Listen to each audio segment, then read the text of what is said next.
नमस्कार, news point लेकर हाजिर हूं मैं राजीव। दोस्तों, चुनाव सामने आते ही एक बार फिर बीजेपी का असली चेहरा सामने आ गया है। बीजेपी के नेता और आरएसएस के लोग फिर से हिंसा की बोली बोलने लगे हैं और फिर से बुलडोजर की धमकी सुनाई देने लगी है। बीजेपी ये सब अपने वोट बढ़ाने के लिए कर रही है, ये तो साफ समझ में आ रहा है, लेकिन ऐसा ना हो कि दूसरों को निशाना बनाते बनाते बीजेपी के नेता अपनी ही पार्टी का नुकसान करने लग जाएं। कम से कम उत्तर प्रदेश में इस समय मुलायम सिंह यादव पर की गई टिप्पणी को लेकर संजय निषाद की जो प्रतिक्रिया सामने आई है, उससे सही यही सब कुछ जाहिर हो रहा है कि बीजेपी की नफरत और अपने विरोधियों के लिए कड़वाहट खुद बीजेपी का नुकसान कर रही है। आपको बता दूं कि उत्तर प्रदेश में योगी सरकार के कैबिनेट मंत्री और निषाद पार्टी के मुखिया संजय निषाद ने एनडीए को चेतावनी दे दी है कि समय आने पर वो अपना हक लेकर रहेंगे और इसके साथ ही उन्होंने बीजेपी को आगाह कर दिया है कि जिन लोगों ने पहले समाजवादी पार्टी और बहुजन समाज पार्टी को नुकसान पहुंचाया, वो अब बीजेपी में शकुनी बनकर बैठ गए हैं। तो उत्तर प्रदेश बीजेपी में एक अलग महाभारत शुरू हो गई है, लेकिन इस बीच दिल्ली में बीजेपी को फायदा पहुंचाने के लिए स्टार प्रचारक योगी आदित्यनाथ आज मैदान में उतरे और उन्होंने अपनी प्रिय सवारी यानी बुलडोजर का इस्तेमाल केजरीवाल पर निशाना साधने के लिए किया। योगी ने बांग्लादेशी घुसपैठियों का जिक्र करते हुए कहा कि और इल्जाम लगाया, आम आदमी पार्टी पर इल्जाम लगाया कि इन्होंने उत्तर प्रदेश की जमीन पर रोहिंग्याओं को बसाया तो मैंने बुलडोजर एक्शन से उन्हें हटा दिया। यानी आम आदमी पार्टी के लोग उत्तर प्रदेश में रोहिंग्या उनको कह रहे हैं, जो बांग्लादेशी से आए हुए लोग हैं, उनको बसाया तो मैंने बुलडोजर एक्शन से उन्हें हटा दिया। योगी ने जिस तरह शाहीन बाग, जामिया और ओखला के इलाकों का जिक्र किया और इसके साथ ही दिल्ली दंगों की बात की, उससे जाहिर होता है कि बीजेपी ने उन्हें विभाजनकारी नीति से वोट हासिल करने के लिए ही मैदान में उतारा है। इससे पहले हरियाणा में योगी ने बटेंगे तो कटेंगे का नारा दिया था, आपको याद होगा। महाराष्ट्र में भी बीजेपी की यही चाल रही और अब दिल्ली में बीजेपी इसी बंटवारे की राजनीति से वोट हासिल करने की कोशिश में है। यह कोशिश कामयाब होती है या नाकाम होती है, यह तो रिजल्ट बताएंगे, लेकिन इससे बीजेपी का असली चेहरा जरूर सामने आ गया है और यह भी पता चल गया है कि एक तरफ गांधी, पटेल, सुभाष और अंबेडकर का नाम लेकर बीजेपी देश की एकता की बात करती है, लेकिन सत्ता में आने के लिए बांटने के रास्ते पर ही चलती है। आइए जरा आज की बाइट, आज जब भाषण दे रहे थे योगी आदित्यनाथ, तो उन्होंने क्या कुछ कहा जो ऊपर मैं बता चुका हूं, पहले जरा सुन लीजिए। बांग्लादेशी घुसपैठियों की मदद से यहां पर इनके पार्षद और इनके पदाधिकारियों ने मिलकर के 2020 में किस निर्ममता के साथ दंगा करवाने का काम किया था, कैसे शाहीन बाग में इन्होंने अराजकता और गुंडागर्दी करने का काम किया था। बहनों और भाइयों, मैं तो केवल आपसे एक बात कहना चाहूंगा, आज भारतीय जनता पार्टी की डबल इंजन की सरकारें जिन राज्यों में हैं, उन राज्यों में आप देखिए, वहां आपको स्वच्छ वातावरण मिलेगा, एक सुरक्षित वातावरण मिलेगा, निवेश के बेहतरीन डेस्टिनेशन के रूप में उन राज्यों में एक स्वस्थ प्रतिस्पर्धा आगे बढ़ी है और आस्था का सम्मान इस कदर, विरासत का सम्मान कैसे होना चाहिए, अगर उसके कुछ उदाहरण देखने हो तो काशी में आइए, काशी विश्वनाथ धाम आपको देखने को मिलेगा। आप अयोध्या में आएंगे, 500 वर्षों का इंतजार समाप्त हुआ, एक नई अयोध्या के दर्शन होंगे। हर व्यक्ति अभिभूत होता है जब अयोध्या जाता है, उसको लगता है जैसे त्रेता युग में भगवान प्रभु राम के उस समय के अयोध्या का दर्शन कर रहे हैं। अयोध्या में वह स्थिति आज हम सबके सामने है। प्रयागराज महाकुंभ के दर्शन हो रहे हैं। आप उत्तराखंड में जाएंगे, केदारपुरी के दर्शन करेंगे, भव्य और दिव्य केदारपुरी। मध्य प्रदेश में जाएंगे तो बहनों और भाइयों, महाकाल का महालोक के दर्शन वहां देखने को मिलते हैं। ये डबल इंजन सरकार की ताकत है और डबल इंजन की सी सरकार की ताकत का एहसास कराने के लिए, आपको आह्वान करने के लिए कि दिल्ली के अंदर डबल इंजन की सरकार बनाओ, बुनियादी सुविधाओं भी पाओ और दिल्ली को फिर से इंद्रप्रस्थ बनाने की दिशा में अग्रसर होइए। दुनिया की सुंदरतम नगरी बनने का गौरव इस दिल्ली को प्राप्त होना चाहिए, राष्ट्रीय राजधानी को प्राप्त होना चाहिए। यहां तो सुन रहे थे आप, यहां पर सीधा सीधा दिल्ली को इंद्रप्रस्थ बनाने और उसके अलावा तमाम बातें यहां रखते हुए दिल्ली दंगों का जिक्र करते हुए योगी आदित्यनाथ की आज एंट्री हुई है दिल्ली में, दिल्ली चुनाव में। लेकिन यहां से क्या अब दिल्ली का चुनाव उस दिशा में जाएगा जिस दिशा में नरेंद्र मोदी, योगी आदित्यनाथ, अमित शाह, ये तमाम नेता ले जाते हैं चुनावों को? आपको याद होगा कि लोकसभा चुनाव के समय नरेंद्र मोदी के भाषणों में क्या कुछ था। वो कहते थे कि घुसपैठिए, मंगलसूत्र ले जाएंगे और भैंस चुरा लेंगे। उसके बाद जब महाराष्ट्र के चुनाव हुए और उसके साथ साथ झारखंड के चुनाव हुए, उस समय भी उन्होंने रोटी बेटी सब माटी सब कुछ की बात कर दी, सब छीन रहे हैं। ये तमाम बातें कहीं ना कहीं नफरत फैलाती हैं। 80-20 का जिक्र करने वाली पार्टी, क्या उसका चेहरा जो है असली चेहरा सामने आ रहा है? लेकिन उसके साथ साथ क्या चुनाव से पहले बड़ी साजिश की तैयारी चल रही है? यह सब कुछ आज समझेंगे, लेकिन उसको इसी चर्चा को थोड़ा और आगे बढ़ाते हैं। एक तरफ आप ये योगी आदित्यनाथ के आज के भाषण को सुन रहे थे, पुराने भाषणों को भी हम लेकर आएंगे, उसको भी सुन लीजिएगा। और अगर आपको याद होगा तो जरूरत नहीं है सुनने की, लेकिन अगर याद नहीं है तो जरूर सुनाऊंगा। इसके साथ साथ एक महत्वपूर्ण बात यह है कि आरएसएस के पूर्व सरकार्यवाह भैयाजी जोशी का नाम आपने सुना होगा। भैयाजी जोशी ने गुजरात में एक कार्यक्रम में महाभारत का हवाला देते हुए कहा है कि धर्म की रक्षा के लिए हिंसा कभी कभी जरूरी हो जाती है। अब सोचिए, धर्म की रक्षा के लिए हिंसा कभी कभी जरूरी हो जाती है। भैयाजी जोशी ने अहिंसा के विचार की रक्षा के लिए हिंसा के सहारे को सही ठहराया है।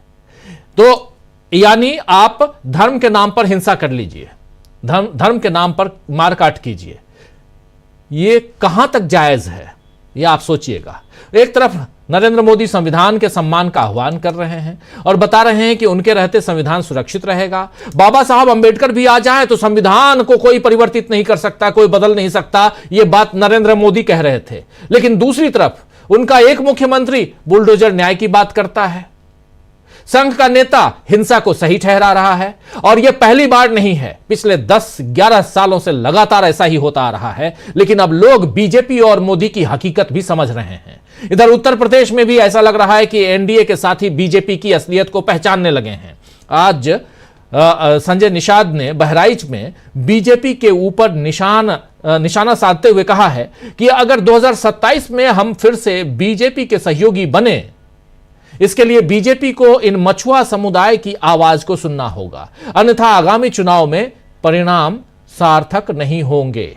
वहीं महंत राजूदास की मुलायम सिंह यादव पर की गई टिप्पणी को गलत बताते हुए संजय निषाद ने कहा है कि आज हमारी पहचान मुलायम सिंह यादव की वजह से ही है। उत्तर प्रदेश में अगर बीजेपी के मंत्री मुलायम सिंह यादव और समाजवादी पार्टी से प्रेम दिखा रहे हैं, उसके लिए प्रेम दिखा रहे हैं समाजवादी पार्टी के लिए, तो यह बीजेपी के लिए बड़ी चेतावनी हो सकती है। वैसे संजय निषाद ने यह भी कह दिया है कि जिन्होंने समाजवादी पार्टी और बहुजन समाज पार्टी की नैया डुबो दी, अब ये भाजपा की नैया डुबने के लिए भाजपा में आ गए हैं। ये लोग जाति का नेता बनेंगे, भाजपा की मलाई खाएंगे और चुनाव में भाजपा को ही हरवाएंगे। 2027 के चुनाव में लड़ाई की भूमिका निषाद समाज के लोग करेंगे। ऐसे में जो पार्टी निषाद समाज को साथ लेकर चलेगी वही विजय हासिल करेगी। ये तमाम बातें कही जा रही हैं। एक तरफ बीजेपी को बिहार में अल्टीमेटम मिल रहा है, महाराष्ट्र में अल्टीमेटम मिल रहा है, महाराष्ट्र में महायुति में झगड़े सामने आ रहे हैं और अब उत्तर प्रदेश में भी यह सिलसिला शुरू हो गया है। तो क्या इन अंदरूनी झगड़ों के बीच हिंसा और नफरत की बात करते हुए बीजेपी सत्ता में टिक कर रह पाएगी? आज इसी पर चर्चा करेंगे। और इसके अलावा चाहे बिहार हो, चाहे महाराष्ट्र हो, चाहे उत्तर प्रदेश हो, जो एनडीए के बीच जो सुगबुगाहट है, एनडीए के बीच जो खटपट है, एनडीए के बीच जो घमासान है, इन सबको आप कितने दिनों तक दबा के रखेंगे? और इन सबको दबा के एक तरफ रखना और दूसरी तरफ अपनी रणनीति पे आरएसएस और बीजेपी जो आगे बढ़ने की कोशिश कर रही है, जिसमें साफ साफ कहा जा रहा है कि हिंसा की जरूरत है, यानी धर्म के नाम पर, धर्म की रक्षा के नाम पे हिंसा जरूरी है। अगर ये भैया जी जोशी कह रहे हैं और इधर योगी आदित्यनाथ कह रहे हैं कि बुलडोजर के कारण हमने, जब ये रोहिंग्याओं को बसा रहे थे उत्तर प्रदेश में, आम आदमी पार्टी वाले रोहिंग्याओं को बसा रहे थे उत्तर प्रदेश में, तो हमने बुलडोजर एक्शन से उनको बाहर कर दिया। कितने रोहिंग्याओं को बाहर किया है उत्तर प्रदेश ने? जरा सोचिएगा, पूछिएगा जरा इन्हीं से। घुसपैठियों की बात करने वाली सरकार कितनी घुसपैठियों को बाहर कर दी? पिछले 11 साल से कितने घुसपैठिए हिंदुस्तान में आ गए और कितने बाहर चले गए, ये सवाल भी पूछे जाने चाहिए। सिर्फ और सिर्फ एक लकीर मात्र खींच देने से, वो भी चुनावी भाषणों में, काम क्या खत्म हो जाता है या यहां से काम की शुरुआत होती है? क्या यहां से जिम्मेदारियां जो हैं वो और बढ़ जाती हैं? ये सारे सवाल हैं। और इसके साथ साथ अगर यहां योगी आदित्यनाथ कह रहे हैं डबल इंजन की सरकार, तो डबल इंजन की सरकार तो उत्तर प्रदेश में भी है, डबल इंजन की सरकार तो और भी दूसरे राज्यों में है, कई राज्यों में डबल इंजन की सरकार है, बिहार में भी डबल इंजन की सरकार है। लेकिन बिहार में कल रात को जो हुआ, क्या वो डबल इंजन की सरकार के रहते हुए नहीं हुआ? मोकामा में आपको पता होगा कि वहां गैंगवार हुआ है।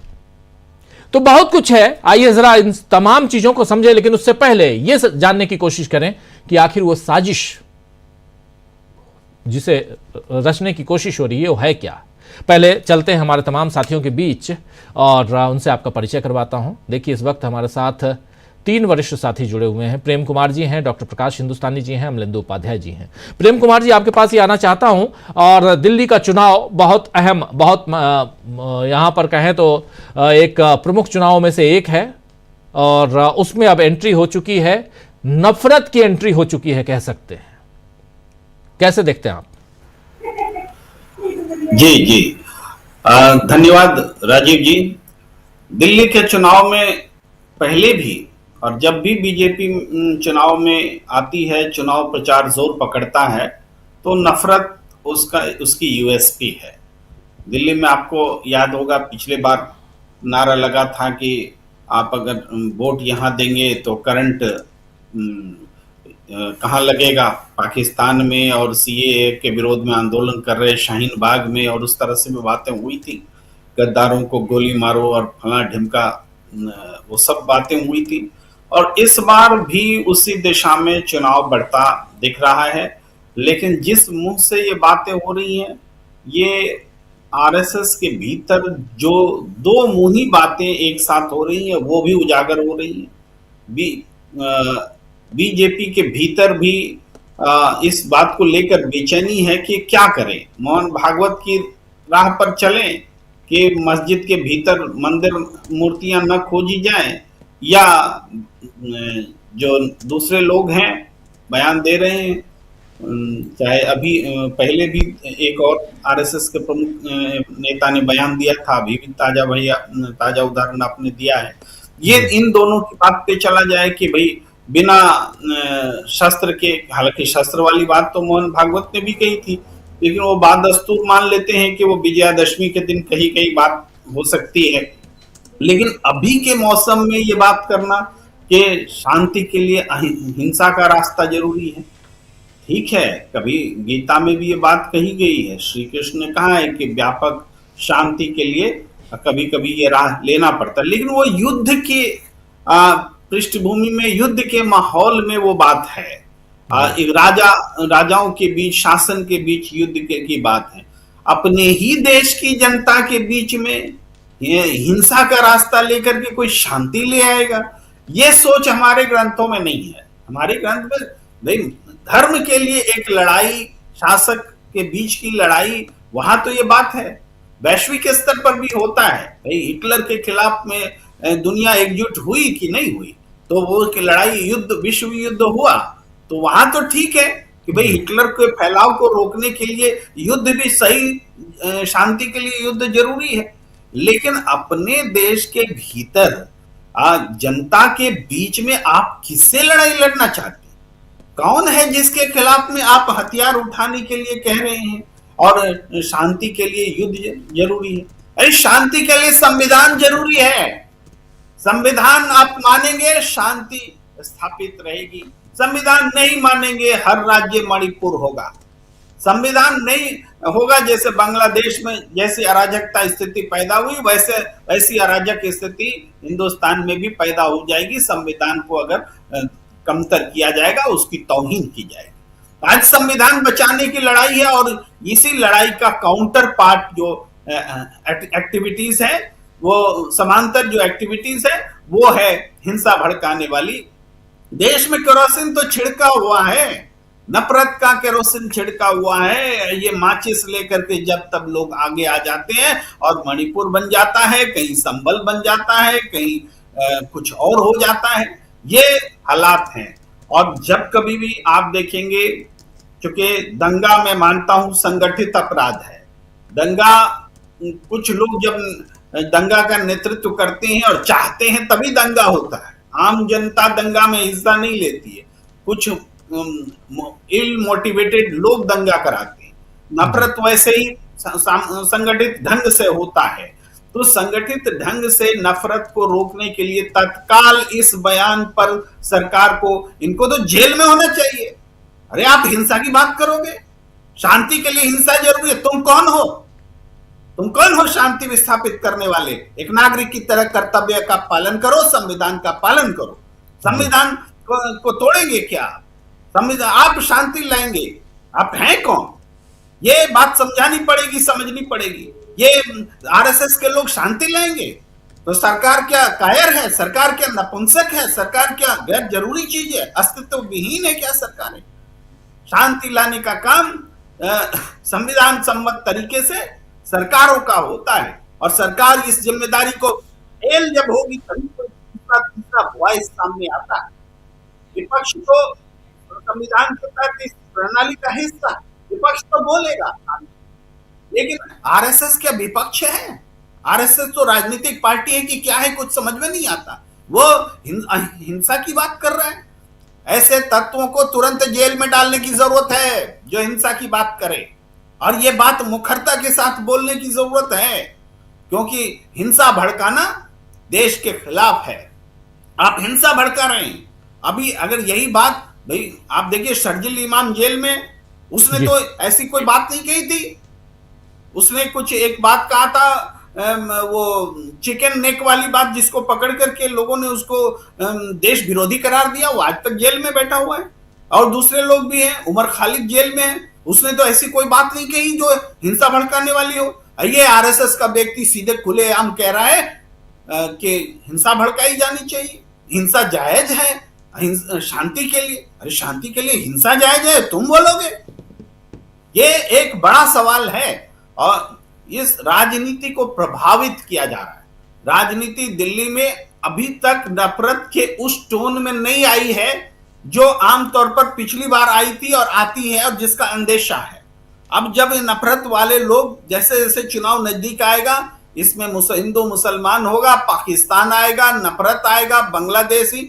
हाँ, अभी बांग्लादेशी घुसपैठिया बोलने में थोड़ा सा इनको डर लगेगा, हम समझ रहे हैं, घुसपैठिया का सवाल उठाने में, क्योंकि अब हिंदुस्तानियों को अमेरिका में घुसपैठिया कहा जा रहा है। और हमारा विदेश मंत्री सुन रहा है, कह रहा है हमारा विदेश मंत्री कि हाँ, हम घुसपैठियों को वापस ले लेंगे।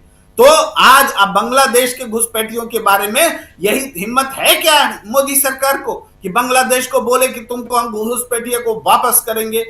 नहीं कर सकी आज तक। 10 साल से 11 साल से सत्ता में है, लेकिन ये डोनाल्ड ट्रंप दूसरी बार आते ही हिंदुस्तानियों को घुसपैठिया कह रहा है, और विदेश मंत्री हमारा मान रहा है कि हिंदुस्तानी अमेरिका में घुसपैठिया हैं। ये देश के सामने सच्चाई सामने है। तो इस बार देखिएगा चुनाव में ये रोहिंग्या घुसपैठिया अब टोन डाउन हो जाएगा, वो मुद्दा नहीं उठाएंगे आगे। अब तक जो इन्होंने उठा लिया सो उठा लिया। आगे अब ये हिंदू मुसलमान और यही सब बातें होंगी। शांति के लिए हिंसा की जरूरत है, तो सबको तुम हथियार पकड़ा दो, पूरे देश को लड़ाई में झोंक दो। ये खतरनाक प्रवृत्ति है और इस पर तुरंत रोक लगनी चाहिए।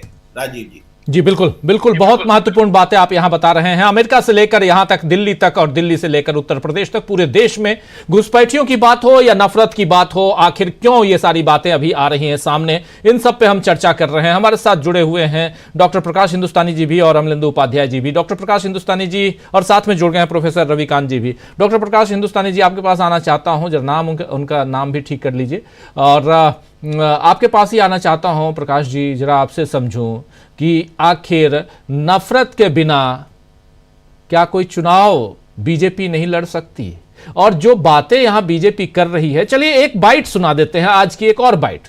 थोड़ा सा दोस्तों आप लोग भी थोड़ा पेशेंस रखिए, सुनना जरूरी है, इसलिए क्योंकि कैसे नफरत को यहां पिरोया जाता है, घुसेड़ा जाता है कह सकते हैं चुनाव के वक्त, और यहां से कैसे चुनाव को अपने हिसाब से मोल्ड करने की कोशिश होती है, समाज को कैसे बांटा जाता है, उसकी बानगी जरा योगी आदित्यनाथ की इस बाइट को सुनिए।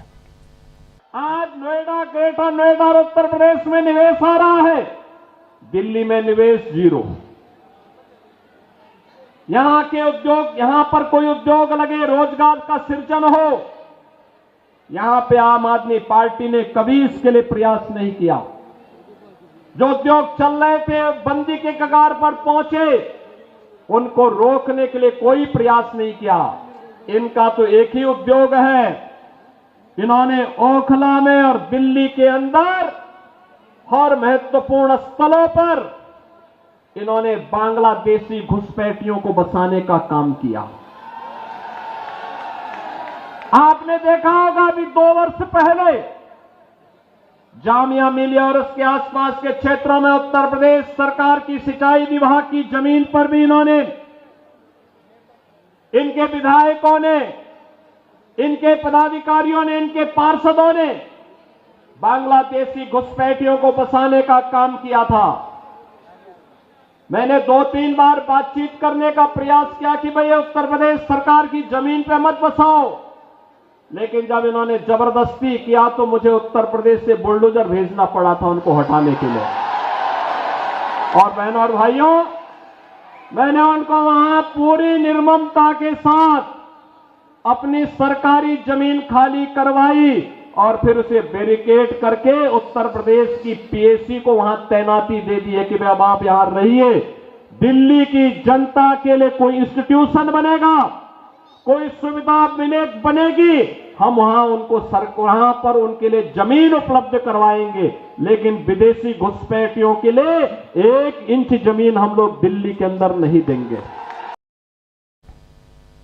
तो सुन रहे थे प्रकाश जी आप, ये भाषण का तरीका आप लोगों ने, हमने सबने देखा ही है पहले भी, लेकिन अब चूंकि दिल्ली का चुनाव और दिल्ली के चुनाव में इसकी एंट्री बहुत जरूरी बीजेपी मानती थी कि इस ढंग के भाषण हो, इस ढंग की बातें हो, और ये साफ दिखाई दे रहा है। कैसे आप देखते हैं, एक तरफ भैया जी जोशी पूर्व कार्यवाह आरएसएस के, वो कह रहे हैं कि संघ को माफी चाहूंगा, धर्म को बचाने के लिए हिंसा जरूरी है, और महाभारत का जिक्र कर रहे हैं। महाभारत के नाम पे आप महाभारत को अपनी जगह पे रहने दीजिए, लेकिन महाभारत के नाम पे आप हिंसा भड़काने की कोशिश करेंगे, उसको उसकी आड़ में कह लें और इसको आप जायज बताएंगे, कहां तक उचित है? मतलब किस ढंग की राजनीति चल रही है इस देश में, ये जरा समझना जरूरी है। प्रकाश जी। राजीव जी, प्रयागराज में महाकुंभ चल रहा है और मुख्यमंत्री को काम दिया गया है कि महाकुंभ को छोड़िए और सीधे दिल्ली में आकर भाषण दीजिए, अपना नफरती चेहरा दिखाइए। और सबसे ज्यादा सभाएं, 13 सभाएं शायद उनकी दिल्ली में योजना है कि 13 सभाएं होगी योगी आदित्यनाथ की, क्योंकि योगी आदित्यनाथ जिस तरीके से बुलडोजर की बातें करते हैं और वो कितने फख्र से कह रहे हैं कि हमने बड़ी निर्ममता से उन लोगों को हटाया। किन लोगों को हटाया? क्या उनकी पड़ताल की कि रोहिंग्या है या कौन है? ये बात उन्होंने नहीं की।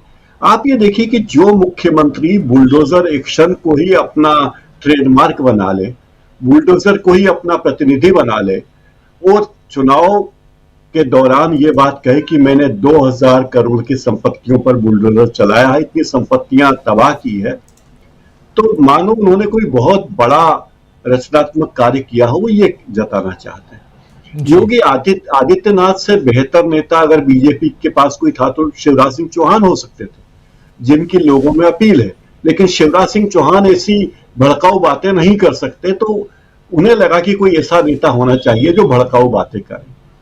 एक और बात, बीजेपी जिस तरीके से चुनाव की रणनीति बनाती है और जिस तरह से संघ के लोगों को दिल्ली में भेजा गया है, वे वहां कोई लोगों में मैत्री भाव कराने के लिए नहीं गए हैं। जो लोग वहां गए हैं दिल्ली में, वे उनका लक्ष्य है कि वहां रोहिंग्या का डर बताया जाए, अल्पसंख्यकों का डर बताया जाए, पाकिस्तानियों का डर बताया जाए, तिब्बतियों का डर बताया जाए और कहा जाए कि आपका जीवन खतरे में। अब योगी जी कहते हैं कि दिल्ली में कितने उद्योग आए। क्या दिल्ली में कोई उद्योग लगाना भी चाहता है? क्या दिल्ली जैसी जगह जहां सांस लेने के लिए ऑक्सीजन नहीं है, वहां कोई उद्योग लगाने के लिए आएगा? ये अपेक्षा करना भी बड़ा अजीब है, लेकिन मुख्यमंत्री जी अपेक्षा करते हैं। चुनाव के पहले देखिए, बीजेपी के चुनाव रणनीति में एक ही लक्ष्य है कि किस तरह वोटों को केंद्रीकरण किया जाए, किस तरह धर्म के नाम पर लोगों को बुलाया जाए। योगी आदित्यनाथ की सबसे बड़ी पहचान तो यह है कि वे भगवा हैं, भगवा कपड़ा पहनते हैं। दूसरा, वे योगी कहलाते हैं। तो अजय सिंह जी बिष्ट का जो योगी वाला चेहरा है वो लोगों को ज्यादा अपील करता कि योगी तो बाबा है और योगी को कुछ नहीं चाहिए। तो एक और योगी दिल्ली में है ही जिन्हें लोग देखते हैं कि वो क्या, जो ईमानदारी की मिसाल बने हुए, लेकिन वो क्या करते हैं ये सब लोगों को पता है। चुनाव जब भी आते हैं तो इस तरह की बातें बढ़ जाती है और सांप्रदायिक रूप देने की कोशिश की जाती है। हर नेता की यही बात कहता है, लेकिन जिस पुरजोर तरीके से, जिस तेजी से योगी आदित्यनाथ बोलते हैं गुस्से में, तो मुझे तो संसद में उनका वो भाषण भी याद आता है जब योगी जी संसद में बातें करते करते आंसू से उनका चेहरा दिख गया। तो इस तरह की बातें करना, क्योंकि सरकारी आतंक को आप अपनी खूबी बना लेते हैं, सरकारी आतंक को आप मानते हैं कि हमने बहुत अच्छा काम किया है। और धर्म के नाम पर जिस तरह से महाभारत की बात की जाती है, महाभारत का युद्ध कब हुआ था? मान लीजिए महाभारत का युद्ध हुआ भी था तो कब हुआ था? 5000 साल पहले लगभग, ऐसा कहते हैं।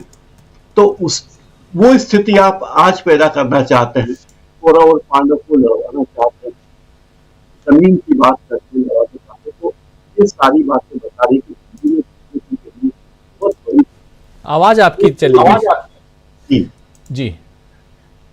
तो आपकी आवाज जा रही थी, लेकिन अभी ठीक है जी, प्लीज। दिल्ली में बीजेपी की फिर चली गई आवाज आपकी। प्रकाश जी, आपकी आवाज चली गई, कोई बात नहीं, दोबारा। बार बार मुझे मुंह बधिर बनाया जा रहा है, ठीक बात नहीं। नहीं, कोई ना बने दुनिया में, डिसेबिलिटी किसी की ना हो, यही हम कामना करते हैं।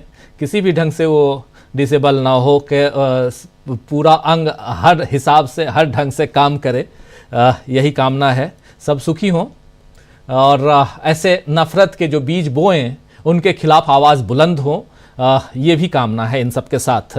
लेकिन बहुत शुक्रिया डॉक्टर प्रकाश हिंदुस्तानी जी। हमारे साथ प्रशांत टंडन जी भी जुड़े हुए हैं और प्रोफेसर रविकांत जी भी जुड़े हुए हैं। और प्रोफेसर साहब, आपके पास ही आना चाहता हूं।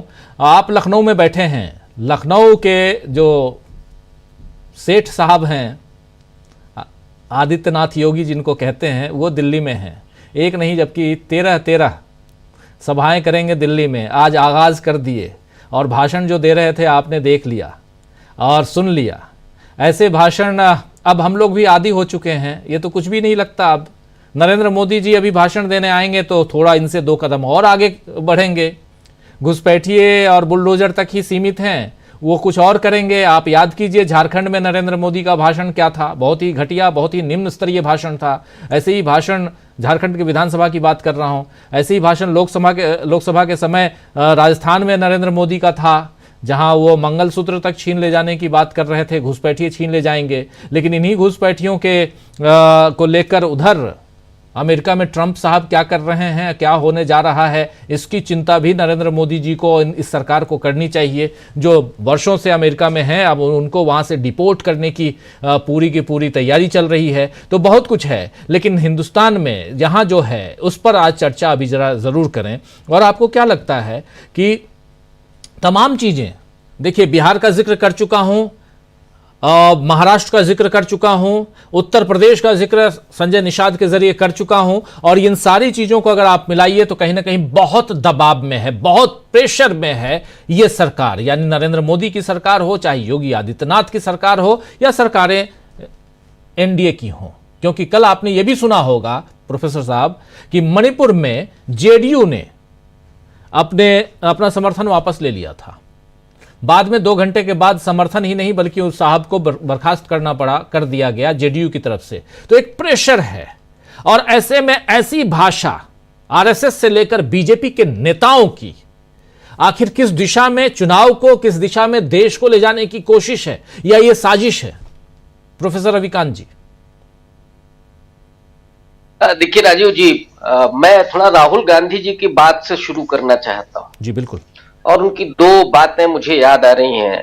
पहली बात, जब वो भारत जोड़ो यात्रा निकाल रहे थे तो उन्होंने जो कहा था कि नफरत के बाजार में हम मोहब्बत की दुकान खोलना चाहते हैं। लेकिन समस्या ये है कि उस पूरे नफरत के बाजार को जिस तरीके से लगातार विस्तार दिया जा रहा है और उस पर कोई रोक नहीं है। और रोक क्यों नहीं है, इस बात को अभी कहा राहुल गांधी जी ने, जिस पर बड़ा हाय तौबा हुआ कि अरे साहब ये क्या बोल दिया उन्होंने कहा कि हम लोग इंडियन स्टेट से भी लड़ रहे हैं। अब जरा इस देश के तमाम नागरिक जो चीजों को समझते हैं, संविधान को, संस्थाओं को जानते हैं, उनमें से सबको ये लगता है, सब ये जानते हैं कि अगर सुप्रीम कोर्ट चाह ले तो क्या ऐसे भाषण हो सकते हैं? अगर चुनाव आयोग ठीक ढंग से नियमानुसार काम कर रहा होता तो क्या ये भाषण हो सकते थे? अरे भाई, घुसपैठिया कौन है? सत्ता में आप हैं, निकम्मे हैं क्या? निकाल के बाहर करिए अगर आपको पता है तो। जी, ये बार बार घुसपैठिया शब्द क्यों लेकर के आते हैं? या तो आपका अगर वश नहीं चल रहा है तो छोड़ दीजिए कुर्सी कि नहीं साहब हम नहीं संभाल पा रहे। किसी को आप घुसपैठिया बोलेंगे, और मैं तो कह रहा हूं कि अगर ऐसा है तो आप उनको चिन्हित करके और बाहर कीजिए। बांग्लादेश के प्रधानमंत्री को तो घर में बिठाए हुए थे और बोलेंगे कि साहब बांग्लादेशी घुसपैठिए हैं। और जो वो आरएसएस के श्रीमान ने कहा, धर्मशास्त्रों की बात हो रही थी और मुझे बाबा साहब अंबेडकर याद आ रहे थे। इसीलिए उन्होंने कहा था कि हिंदू धर्म के जो तमाम ग्रंथ हैं, जब उन्होंने मनुस्मृति का दहन किया था 25 दिसंबर 1927 को, जी, बहुत स्पष्ट कहा था कि हिंदू धर्म के भीतर जो विसंगतियां हैं, जो असमानता है, जो दलितों पिछड़ों का शोषण है, जो महिलाओं पर अत्याचार है, उसकी वजह है ये मनुस्मृति है। जो जातिगत शोषण है उसकी वजह है धार्मिक जो ग्रंथ हैं वो है। इसलिए इनको मेरा मन करता है कि विस्फोटक लगा करके उड़ा देना चाहिए। ये डॉक्टर अंबेडकर का स्टेटमेंट। और महाभारत का जो प्रसंग है उसमें खास करके गीता के बारे में तो डॉक्टर अंबेडकर का बहुत स्पष्ट कहना था कि ये आधुनिक मनुस्मृति है, जहां पे वर्ण व्यवस्था को कठोरता से लागू करने की बात, जहां पे हिंसा की बात। अरे साहब, ये 20वीं और 21वीं शताब्दी है, जहां लोकतांत्रिक तरीके से देश चल रहे हैं, संवैधानिक तरीके से देश चल रहे हैं। अब ये सामंती दौर नहीं है, राजाओं का दौर नहीं है। राजा तो खत्म हो गए। जब बाबा साहब अंबेडकर ने कहा था कि हमने तो रानियों की नसबंदी कर दी है, अब कोई राजा रानी के पेट से नहीं पैदा होगा, मतपेटी से पैदा होगा। सबको अधिकार है। अब ये कोई एक पैतृक घर से ही नहीं राजा पैदा होगा। जो नरेंद्र मोदी आज प्रधानमंत्री हैं और छाती ठोक करके कहते हैं कि एक चाय वाले का बेटा, मान लेते हैं हम, तो कैसे बन गया वो? क्योंकि लोकतंत्र और संविधान है इसलिए बन गए, वरना नहीं होते। बिल्कुल। तो ये देश संविधान से चलेगा।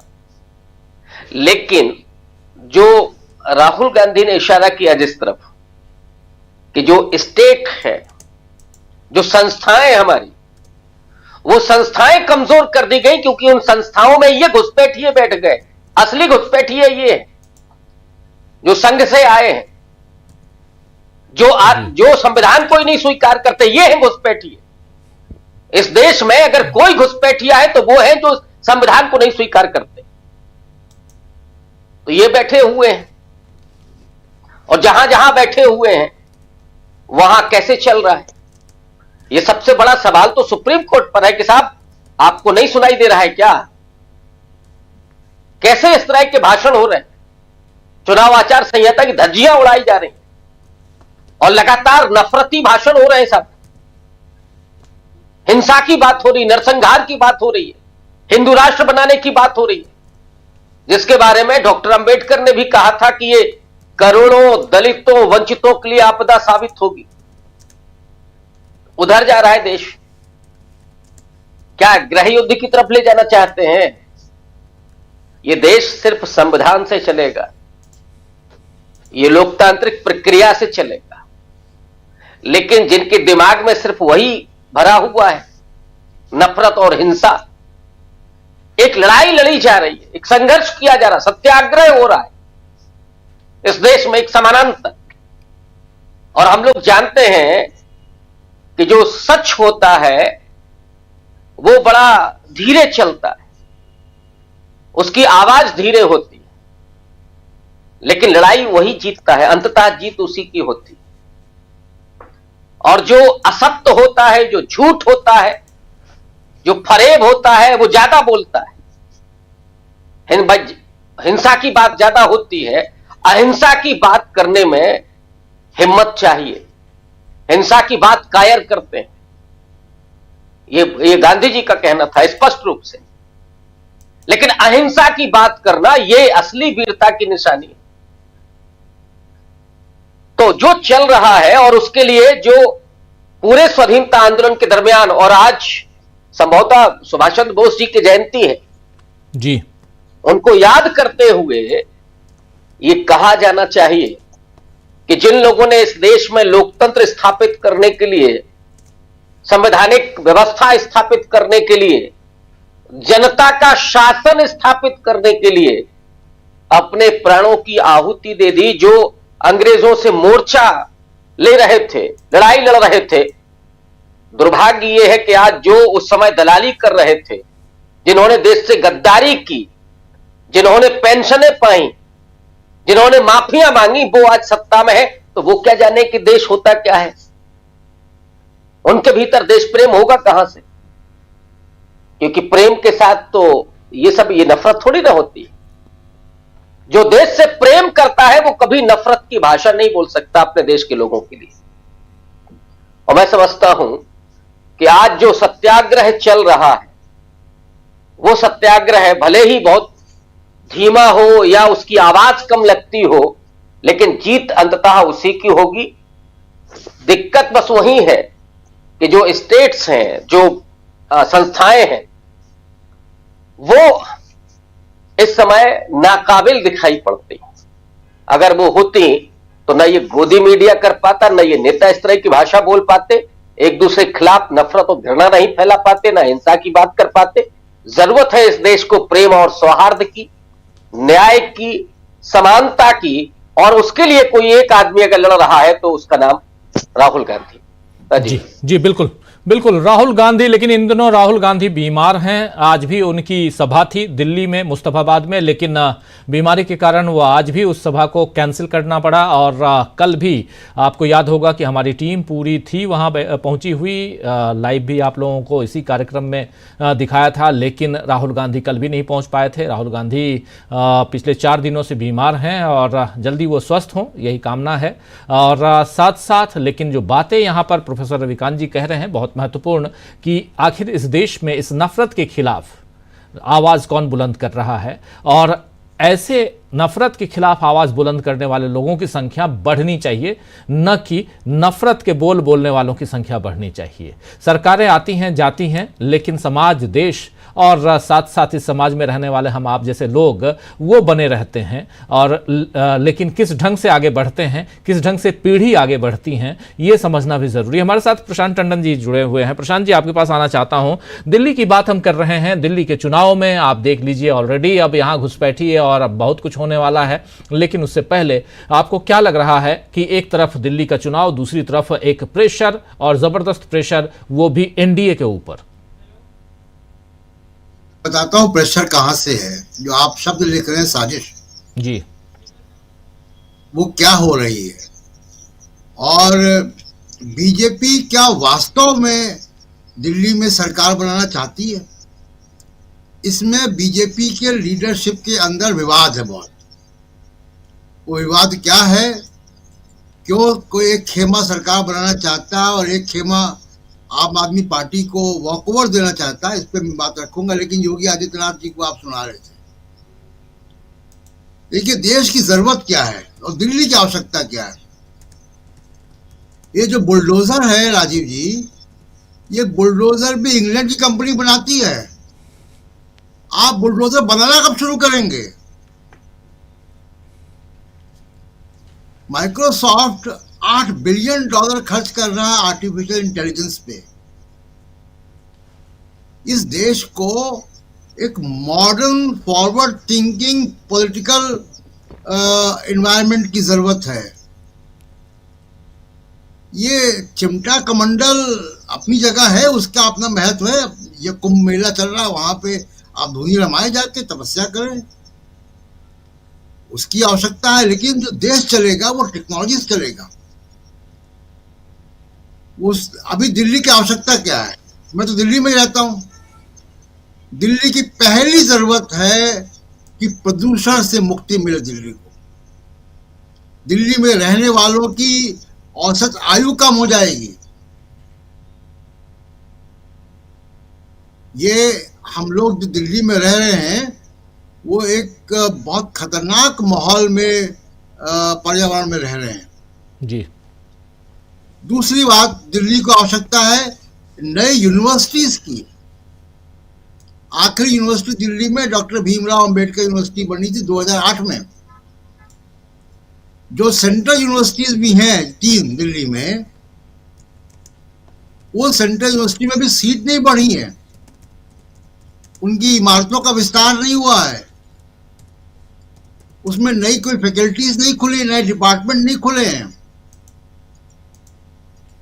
दिल्ली में आवश्यकता है वर्ल्ड क्लास हॉस्पिटल्स की, मेडिकल कॉलेजेस की, एक और आईआईटी जैसे संस्थान की, रोजगार की, बेहतर यातायात की। आपको दिल्ली को वर्ल्ड कैपिटल बनाना है। ये वर्ल्ड कैपिटल का चेहरा आप दिखा रहे हैं टीवी स्क्रीन पर, ये बनाएंगे वर्ल्ड कैपिटल। दिल्ली को एक बहुत आधुनिक विचारों की आवश्यकता है। जब आर्टिफिशियल इंटेलिजेंस नहीं था, इतना मॉडर्न सोच नहीं थी, उसके बावजूद आप देखिए कि शीला दीक्षित जो कि एक उम्रदराज मुख्यमंत्री थी, उन्होंने दिल्ली को क्या शक्ल दिल्ली की बदल दी जी। ऐसा कोई डायनेमिक गवर्नमेंट दिल्ली को चाहिए। दिल्ली का transaction of business rule LG तब भी पावरफुल थे उतने जितने अभी भी हैं। तो सवाल यह है कि दिल्ली को चाहिए क्या। दिल्ली में यहाँ पे सारी दुनिया के 100 से ऊपर देशों के तो एम्बेसीज हैं, यहाँ पे हाई कमीशन हैं, कितनी कंपनियों के हेडक्वार्टर्स हैं। दिल्ली को आपको एक आपका एक शोकेस सिटी होना चाहिए। जगह जगह दिल्ली में गंदगी मिलती है, पोल्यूशन की स्थिति ये है, ट्रैफिक जाम लगातार होता है। आप सोचिए कि दिल्ली की आवश्यकता क्या है। दिल्ली की आवश्यकता रोहिंग्या नहीं, और रोहिंग्या की अगर ये बात कह रहे हैं तो ये अमित शाह पे उंगली उठा रहे हैं। रोहिंग्या को अंतर्राष्ट्रीय बॉर्डर से, बांग्लादेशी घुसपैठियों को अंतर्राष्ट्रीय बॉर्डर से रोकने की जिम्मेदारी गृह मंत्री अमित शाह की है, अरविंद केजरीवाल की नहीं है। तो और एजेंसियां आपके पास हैं, इंटेलिजेंस ब्यूरो आपका है, रॉ आपका है। तो ये क्या कोई बीजेपी की अंदरूनी लड़ाई है जो यहाँ पे दिल्ली के इलेक्शन में लड़ी जा रही है? दूसरी जो महत्वपूर्ण बात है कि क्या वाकई दिल्ली में सरकार बनाना चाहती है। देखिए, दिल्ली की जो टॉप लीडरशिप है बीजेपी की, उस टॉप लीडरशिप में वो महाशय नहीं है जिनका चेहरा आप दिखा रहे हैं। उसमें 3 लोग हैं जी। उन 3 लोगों में भी आपस में बंटवारा है। एक लॉबी ये कह रही है कि दिल्ली में पूरी ताकत के साथ सरकार बनानी चाहिए।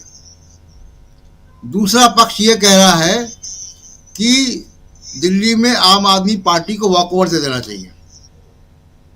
उनका मानना है कि अगर दिल्ली में सरकार आम आदमी पार्टी की नहीं बनती है तो अरविंद केजरीवाल की लीडरशिप पे सवाल खड़े होंगे, उनकी पार्टी को झटका लगेगा और कांग्रेस का रिवाइवल बहुत तेज हो जाएगा उत्तर भारत में। इसलिए ये दिल्ली में ही बंटवारा है और इसमें कोई आश्चर्य नहीं कि अंतिम समय में वॉकओवर दे दें। तो जो हो रहा है दिल्ली में वो कुछ और है जो सामने दिख रहा है। और दिल्ली में राजीव जी नफरत की राजनीति अगर जीत रही होती तो आप देखिए ना कि जो उत्तर प्रदेश से आ रहे हैं 64 सीटों से 36 सीटें करके आ रहे हैं, अयोध्या भी हरवा के आ रहे हैं। जब वहां नहीं चला तो यहां क्या चलेगा? तो इसलिए दिल्ली का चुनाव में मिसफिट है ये सारी चीजें हैं। दिल्ली का चुनाव इस तरीके से नहीं होगा जैसा दिख रहा है जी। और अभी बीजेपी के अंदर भी इस बात को लेकर दोनों रस्साकसी चल रही है कि सरकार बनानी है कि गेम करना है। जी राजीव जी, बिल्कुल बिल्कुल, बहुत महत्वपूर्ण बातें आप यहां बता रहे हैं। दिल्ली के चुनाव को धीरे धीरे हम समझने की कोशिश कर रहे हैं और उसके साथ साथ नफरत की राजनीति दिल्ली पर हावी हो पाएगी या नहीं हो पाएगी। क्या दिल्ली के लोग नफरत की राजनीति को बढ़ावा देंगे, उस हिसाब से वोट देंगे? दिल्ली दंगों को याद कीजिए आप 2020 के बाद, और उस समय सीधा आप ये भी याद कीजिए कि कोरोना का काल था। लेकिन बहुत इंपॉर्टेंट है कि क्या दिल्ली धीरे धीरे उस दिशा में जाएगी जहां पर नफरत को बढ़ावा देने वाले लोगों की जीत होगी? ये सब कुछ समझते हैं। अमलेंदु उपाध्याय जी, आपको क्या लगता है, यहाँ दिल्ली की जब हम बात कर रहे हैं तो दिल्ली में बहुत अलग अलग जगहों से आए हुए, अलग अलग राज्यों से आए हुए लोग रहते हैं, वोटर भी हैं आज की तारीख में। और उसके बाद भी सबसे महत्वपूर्ण है कि जब बाहर से आके, और जैसे योगी आदित्यनाथ हों या और भी नेता हों, इन लोगों के ऊपर ये जिम्मेदारी दी गई है चुनाव कैसे जीता जाए। लेकिन लगता है आपको कि नफरत या ऐसी चीज़ें जो मूल समस्याएं हैं, अरविंद केजरीवाल की बात करें तो अरविंद केजरीवाल ने यहाँ मूलभूत जो समस्याएं उसको ख़त्म करने की कोशिश की। उनसे पहले शीला दीक्षित की बात कीजिए, 15 साल काफ़ी, उसका जिक्र बार बार भी आता है। कई बार कहा जाता है कि शीला जी का कार्यकाल बहुत अच्छा था। दिल्ली की हरियाली बढ़ाई शीला दीक्षित ने, 26% ग्रीन लैंड बढ़ाया इसी दिल्ली का, 26% आधिकारिक तौर पर ऑफिशियली है ये आंकड़ा। तो बहुत कुछ शीला जी की देन है, सड़कें, इंफ्रास्ट्रक्चर्स, सब कुछ। उसके बाद अरविंद केजरीवाल, एक उनकी अलग राजनीति है। लेकिन इन सब के बीच एक तलाश में बीजेपी है कि किसी तरह यहाँ हमारी सरकार बन जाए, जो 25-26 साल से जिसका सूखा है। क्या लगता है आपको कि ये घुसपैठिए, बुलडोजर या कल को मंगलसूत्र, 80-20, इन सब के बल पर यहाँ दिल्ली की लड़ाई जो है वो बीजेपी लड़ पाएगी, जीत पाएगी? देखिए राजीव जी, एक तो अभी तक प्रधानमंत्री नरेंद्र मोदी शुरू में तो कूदे थे प्रचार में, लेकिन उसके बाद सिर्फ नरेंद्र मोदी फिर गायब हैं दिल्ली के प्रचार से भी। राहुल गांधी तो चलिए अपनी बीमारी की वजह से उनके कार्यक्रम लग रहे हैं और स्थगित हो रहे हैं, लेकिन नरेंद्र मोदी के सामने कौन सा संकट है कि वो दिल्ली के चुनाव प्रचार से गायब हो गए हैं, योगी आदित्यनाथ को भेज दिया गया है। तो राजीव जी, ये भी बहुत संकेत मिल रहे हैं कि चल क्या रहा है बीजेपी में। बीजेपी के सामने राजीव जी असल में कई तरीके के संकट हैं और ये बीजेपी तय नहीं कर पा रही है कि दिल्ली में उसे करना क्या है। अब योगी आदित्यनाथ को भेजना और बुलडोजर और बांग्लादेशियों की बात करना राजीव जी, इसका मतलब सीधे सीधे ये है कि भारतीय जनता पार्टी उसी तर्ज पे दिल्ली में क्या चुनाव लड़ना चाहती है जिस तर्ज पे झारखंड में लड़ी थी। तो अगर झारखंड के तर्ज पे चुनाव लड़ना चाहती है तो झारखंड के नतीजे भी बीजेपी के सामने होने चाहिए जी। झारखंड के नतीजे क्या है, यानी वहां मैया योजना सम्मान के सामने बांग्लादेशी घुसपैठिए नहीं चले, सीधी सीधी बात तो यही है। हेमंत सोरेन की जन कल्याणकारी नीतियों के सामने और कल्पना सोरेन के धुआंधार प्रचार के सामने नरेंद्र मोदी और योगी आदित्यनाथ औंधे मुंह गिरे। इसका मतलब तो सीधी सीधी यही बात है। तो अगर वहां से सबक नहीं ले रहे हैं और यहाँ योगी आदित्यनाथ के हवाले अगर किया जा रहा है चुनाव प्रचार, तो राजीव जी यहाँ देखिए, हम लोग जो है वो 6 लोग हैं इस समय। उन 6 लोगों में से आप, मैं, प्रशांत जी और रविकांत जी, 4 लोग जो हैं वो उत्तर प्रदेश के वोटर हैं। तो हम 4 में से कौन ऐसा है जो योगी आदित्यनाथ के कहने से अगर दिल्ली में हमको वोट देना हो तो बीजेपी को वोट दे देगा? अब आप इसी से योगी जी की लोकप्रियता जो है वो उसका अंदाजा लगा सकते हैं कि योगी जी के कहने से कितने वोट जो है वो दिल्ली में मिलेंगे। तो भाई योगी जी, उपचुनाव हो रहा है मिल्कीपुर में, वहां जाओ भाई, वहां देखो, हार रहे हो वहां। अगर पुलिस का इंतजाम नहीं किया, कुंदरकी जैसा नहीं किया, तो पूरी तरह हारोगे। तो जाके कुंदरकी का इंतजाम करो, कुंदरकी बनाओ उसे मिल्कीपुर को जाकर।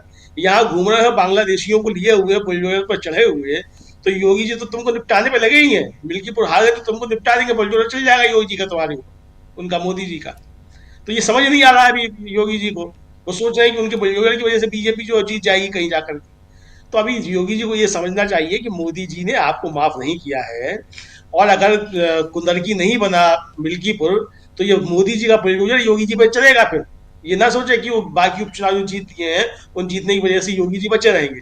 तो भारतीय जनता पार्टी के अंदर राजीव जी बहुत कुछ चल रहा है। दूसरा जो एक बड़ा संकट भारतीय जनता पार्टी के सामने है, मतलब उसे तय करना है कि अगर कांग्रेस यहाँ अभी तक जो सूचनाएं मिल नहीं रही थी वो यही है कि लड़ाई आम आदमी पार्टी और कांग्रेस के बीच है। अब आपको याद होगा कि अरविंद केजरीवाल जब पहली बार बने थे मुख्यमंत्री, तो नरेंद्र मोदी की रैली हुई थी दिल्ली में, और नरेंद्र मोदी ने वहां से सीधे सीधे अटैक जो थे वो अरविंद केजरीवाल पर किए थे। और उसी दिन से आम आदमी पार्टी जो थी वो सीधे सीधे चुनावी मैदान में आ गई थी, और लड़ाई जो थी वो बीजेपी वर्सेस और आम आदमी पार्टी हो गई थी, और क्लीन स्वीप आम आदमी पार्टी ने किया था। ये रणनीति थी भारतीय जनता पार्टी की कि कांग्रेस को जो है यहाँ मत घुसने दो, कि कांग्रेस अगर घुस जाएगी और यहाँ से होगा, कांग्रेस का अगर सरकार बनती है तो फिर नुकसान भारतीय जनता पार्टी को पूरे देश में होगा। तो अभी भी उनके दिमाग में यही चल रहा है कि अगर यहाँ अरविंद केजरीवाल कमजोर पड़ते हैं, कांग्रेस अगर मजबूत होती है, तो नुकसान जो है भारतीय जनता पार्टी को उन राज्यों में होगा जहां सीधी सीधी कांग्रेस से लड़ाई है, और वो कई राज्य ऐसे हैं जहां अभी तो इंतजाम कुछ कर लिए गए। लेकिन दूसरा संकट ये भी आ रहा है, अब उसको सोच नहीं पा रहे कि इस पर करना क्या। विचार चल रहा होगा मंथन, वहां चाह के सब बैठे होंगे कि क्या किया जाए, इसको क्या क्या रास्ता निकाला जाए।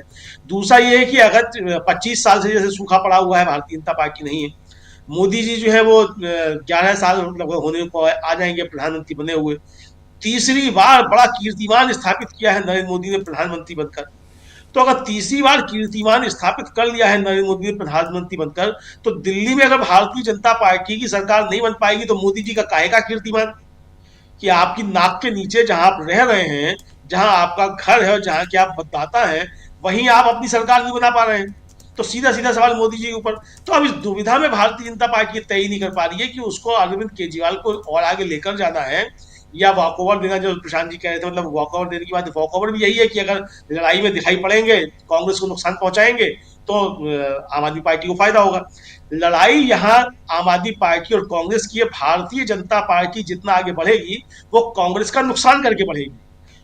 तो असली बात यह है कि अगर भारतीय जनता पार्टी लड़ाई में दिखाई पड़ती है तो वो कांग्रेस का नुकसान होगा, क्योंकि जो अरविंद केजरीवाल से नाराज मतदाता है उसे लगेगा कि भारतीय जनता पार्टी मजबूती से लड़ रही है और वो अरविंद केजरीवाल को हरा सकती है बीजेपी।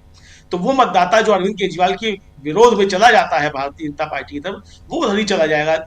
अब ये रणनीति के स्तर पे इनको तय करना है कि ये करें तो करें क्या। मोदी जी की मतलब थोड़ी सी नाक जो खिंचवाएं कि भाई ये दिल्ली में सरकार नहीं बना पा रहे जहां रह रहे हैं, ये किया जाए, या फिर कांग्रेस जो है अगर यहाँ आगे बढ़ जाती है तो कांग्रेस पर अगर यहाँ बढ़ती है तो उसका असर पड़ेगा। आपको राजीव जी याद होगा कि जब दिल्ली में कांग्रेस की सरकार हुआ करती थी राज्य में, तो दिल्ली से लगा हुआ गाजियाबाद, नोएडा, यहाँ सब कांग्रेस के सांसद विधायक जीत कर आया करते थे जी। और दिल्ली से गायब होने के बाद जो है लगा हुआ जो उत्तर प्रदेश का इलाका, यहाँ से भी कांग्रेस गायब होने लग गई।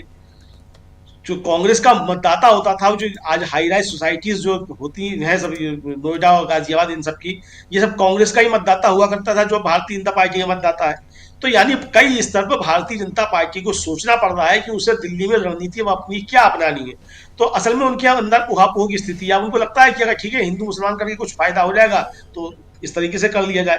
तो अभी मुझे लगता है कि भारतीय जनता पार्टी का जो संकट है वो तो है संकट, लेकिन कुल मिलाकर जो है भारतीय जनता पार्टी ने एक चीज तो स्पष्ट कर दी है कि उसका असली चेहरा जो है वो यही है जो योगी आदित्यनाथ ने दिखा रहे हैं। दूसरा राजीव जी, एक जबरदस्त तरीके से भारतीय जनता पार्टी के अंदर भी संघर्ष चल रहा है और वो चल रहा है नेतृत्व के स्तर पर। अब अगर केंद्रीय गृह मंत्रालय महाराष्ट्र के डीजीपी और जो चीफ सेक्रेटरी हैं उनको ये निर्देश जारी करे कि भाई आप बांग्लादेशियों के खिलाफ अभियान चलाइए और उनको निकालकर बाहर कीजिए। अब इस आदेश का राजीव जी क्या मतलब है? देवेंद्र फडणवीस बांग्लादेशियों को निकाल के बाहर करेंगे तो अब अमित शाह क्या कर रहे हैं? और यही सवाल संजय राउत ने पूछा कि भाई अगर बांग्लादेशी घुस आए हैं तो बांग्लादेशी घुस कैसे आए अमित शाह के रहते हुए? तो यानी एक तरीके से देखा जाए तो अब अमित शाह और देवेंद्र फडणवीस के बीच भी क्या कुछ चल रहा है कई स्तर पर, क्योंकि अमित शाह भी अपने को प्रधानमंत्री का दावेदार मानते हैं, देवेंद्र फडणवीस भी मानते हैं, योगी आदित्यनाथ भी मानते हैं, ये सब मानते हैं कि मोदी जी इसी 17 इसको सितंबर को जब हो जाएंगे 75 साल के तो मोदी जी रिटायर होंगे, उसके बाद इनमें से कोई प्रधानमंत्री बनेगा। इनको ये लग रहा है सबको। हालांकि मोदी जी आप कुर्सी छोड़ने वाले नहीं है, जब तक कि वो कुर्सी से उतारे नहीं जाएंगे तब तक जनता नहीं उतारती है, तब तक वो चिपके रहेंगे। लेकिन इनको लगता है कि शायद वो 75 साल का जो था मामला वो लागू हो जाएगा तो मोदी जी आ जाएंगे तो हम प्रधानमंत्री बनेंगे। तो ये इनके अंदर भी बहुत कुछ चल रहा है राजीव जी, उसका भी जो है एक तरह से कहा जाए इनका अंदरूनी संघर्ष वो भी दिल्ली के चुनाव में दिखाई तो पड़ ही रहा है। बिल्कुल बिल्कुल, दिल्ली के चुनाव में सब कुछ तो दिखाई दे रहा है, लेकिन कांग्रेस पार्टी कहाँ है, कितना मजबूती के साथ चुनाव लड़ रही है, ये भी जानना जरूरी है। प्रेम कुमार जी, कैसे देखा जाए कांग्रेस पार्टी, क्योंकि ट्रायंगुलर फाइट कहा जा रहा है। आम आदमी पार्टी सत्ता पर काबिज है, आम आदमी पार्टी के चूंकि लगातार 10-11 साल से आम आदमी पार्टी यहाँ बनी हुई है तो एंटी इनकम्बेंसी भी होगा, लेकिन उसके साथ साथ बीजेपी लोकसभा चुनाव में 7 की 7 सीटें जीत के जाती है और विधानसभा चुनाव में बीजेपी का सुपड़ा साफ हो जाता है। और इन सब के बीच कांग्रेस पार्टी जिसकी सरकार रही लगातार, शीला दीक्षित जी की बात हो रही थी, और उसके बाद आज की तारीख में जबकि राहुल गांधी की एक अलग रणनीति, नफरत के बाजार में मोहब्बत के दुकान, डरो मत के नारे, ये सब के बीच संविधान की रक्षा, संविधान सम्मान सम्मेलन, न्याय यात्रा, बहुत कुछ, जाति आधारित जनगणना, सामाजिक सरोकार, इन सब की बात के बाद भी क्या दिल्ली में कांग्रेस मजबूती के साथ लड़ रही है? प्रेम कुमार जी। शुक्रिया राजीव जी। दिल्ली में कांग्रेस, आप देखेंगे एमसीडी का चुनाव हो, आप देखेंगे लोकसभा का चुनाव हो, इनमें कांग्रेस पार्टी को जो वोट प्रतिशत है लगातार बढ़े हैं, ये आंकड़े गवाही देते हैं। और उसके बाद चुनाव के जो तेवर हैं, इस बार जो कांग्रेस पार्टी चुनाव लड़ रही है और कई सीटों पर कांग्रेस सीधे जीतने की स्थिति में है, कई सीटों पर कांग्रेस दूसरे नंबर पर बनी हुई है और कुल मिलाकर के 70 विधानसभा वाली सीटों में कांग्रेस कम से कम 28-30 पर नंबर 1, नंबर 2 या कहीं मान लीजिए 1-2 नंबर 3 भी हो जाए, लेकिन 30 सीटों पर ये बहुत जबरदस्त इम्पैक्ट लेकर के अभी तक की स्थिति में दिख रही है। और वो उन सीटों को लोग चर्चा नहीं कर रही हैं, लेकिन चर्चा करें, आप जा करके देखें तो कांग्रेस पार्टी का के प्रति जो जनता का झुकाव है वो झुकाव बना है बीजेपी और कांग्रेस की सरकारों के खिलाफ नाराजगी से, क्योंकि वास्तव में दिल्ली में 2 सरकारें चलती हैं, एक बीजेपी की जिनके पास पुलिस है, जिनके पास प्रशासन है, जिनके पास एलजी है, और दूसरी राज्य सरकार है, चुनी हुई सरकार है, जिसकी बात न कोई नौकरशाह सुनता है, न पुलिस सुनती है, और फिर भी एक निर्वाचित सरकार है। तो लेकिन बड़े बड़े घोटाले जो हुए उसकी आम आदमी पार्टी उससे घिरी हुई है और कांग्रेस ने उस घोटाले को सामने लाया, कांग्रेस ने उसकी चर्चा की, कांग्रेस सड़क पर उतरी। पूरे बीते 5 साल में आम आदमी पार्टी के खिलाफ विपक्ष की भूमिका का निर्वाह विपक्ष के तौर पर रहते हुए भी बीजेपी ने नहीं किया। तो ये एक स्थिति है, लेकिन बीजेपी के पास साधन है, संसाधन है, चुनाव आयोग है, वोटर लिस्ट में नामों को जोड़ना घटाना है, सब कुछ उनके हाथ में है। तो बीजेपी आ जाती है दौड़ में, अचानक आ जाती है, इसमें कोई ये नहीं है। लेकिन जबरदस्त ट्रायंगुलर कॉन्टेस्ट दिख रहा है, उसमें कांग्रेस की वापसी दिख रही। वापसी का मतलब हमेशा सत्ता नहीं होता है, हो सकता है सत्ता मिले न मिले, ये सब हमको भविष्यवक्ता नहीं है, लेकिन अगले 2 हफ्ते में कैसे चुनाव प्रचार होता है इस पर भी निर्भर करता है। लेकिन ये चुनाव परसेप्शन बनाने बिगाड़ने की लड़ाई लगातार चल रही है, जिसमें कि आम आदमी पार्टी ये बताती हुई दिख रही है कि कांग्रेस के लड़ने से बीजेपी जीत जा सकती है। ऐसी खबरें उनके हवाले से दबी जुबान में नाम न छापने की शर्त पर अखबारों में छप रहे हैं कि आम आदमी पार्टी के नेता ऐसा कह रहे हैं। और आम आदमी पार्टी के नेता रणनीतिक तौर पर कांग्रेस को अपने समांतर नहीं दिखा रहे, नहीं बता रहे कि कहीं कांग्रेस कंटेस्ट में ना आ जाए। लेकिन आप देखेंगे कि जिस तरीके से बीजेपी ने कांग्रेस के नेताओं पर को टारगेट किया, मान लीजिए प्रियंका गांधी के खिलाफ रमेश बिधूड़ी का बयान याद कर लीजिए, या फिर कांग्रेस के खिलाफ जिस तरीके से स्वयं केजरीवाल ने शुरुआती दौर में हमले किए थे, उन सब चीजों को याद कीजिए। अब केजरीवाल पीछे हट गए क्योंकि कांग्रेस मजबूत होती दिख रही थी, उनको लग रहा था कि मेरी वजह से मजबूत हो रही, तो रणनीतिक बदलाव उन्होंने किए हैं। मगर कांग्रेस के दूसरा पॉजिटिव साइड देखिए तो राहुल गांधी ने जो सीमापुरी में रैली की, या वो रैली जिसमें राहुल गांधी नहीं पहुंच पाए, उन रैलियों में जो भीड़ है उसका संदेश देखिए। इतनी बड़ी भीड़ तो आज दिल्ली में किसी भी नेता के पास में नहीं जुटी है, चाहे बीजेपी नरेंद्र मोदी की सभा हो, चाहे अमित शाह की सभा हो, चाहे अरविंद केजरीवाल की सभा हो। इतनी भीड़ जितनी राहुल गांधी की सभा में जुटी या उनकी गैर मौजूदगी वाली सभा में जुटी, उतनी भीड़ किसी में नहीं थी। वो इसके मायने है ना, भीड़ ये जुटाकर और बुलाकर लाई हुई भीड़ नहीं थी। और आप देखेंगे उन भीड़ को एनालाइज कीजिए जो मोदी, शाह और अरविंद केजरीवाल की सभाओं में है, और इस भीड़ को एनालाइज कीजिए जो कांग्रेस की सभाओं में दिखी। ये भीड़ एनर्जेटिक दिखती है, उत्साह में दिखती है, लगता है कि कुछ हलचल हो रहा है। और वो भीड़ स्थिर दिखती है, जैसे अनुशासित बुला करके लाई गई है, वहां खड़ी है, इस तरह से नारे लगा दिए, जय जय कर दिए। बहुत बड़ा फर्क दिखता है इस भीड़ में। तो ये वस्तु स्थिति ये है कि कांग्रेस जितनी जोर शोर से लड़ रही है उसकी चर्चा नहीं हो रही है, उसको न तो गोदी मीडिया का समर्थन मिल रहा है, और जो समांतर मीडिया है, समांतर मीडिया भी बटी हुई है, वो उनमें भी मतभेद है।